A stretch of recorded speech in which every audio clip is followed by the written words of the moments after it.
any recommendations for controlling insects eating my midnight marvel hibiscus leaves? And this is Dane from Franklin, Tennessee. He says he's tried using neem oil in 7, but the pests still leave his leaves lacy.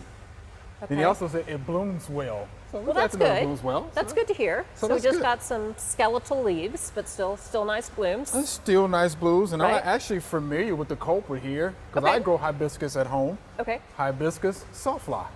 All right. So the larva camouflages very well. Yeah. Right. It's almost the same color as the leaves. Okay. And, Oh, perfect. And it actually eats on top of the leaf itself, right in between the veins. Right. Very difficult to control. So you definitely want to control it in the larva stage, right? So he did use neem oil. That is something that you can use. It'll be multiple applications, but I would like to go with insecticidal soap. So insecticidal soap is good, right? Horticulture oil, is good as well. And spinosad is also good. Natural soil bacteria, right? Just read and follow the label on all of those products. And I think that will get it for you. Okay. Right?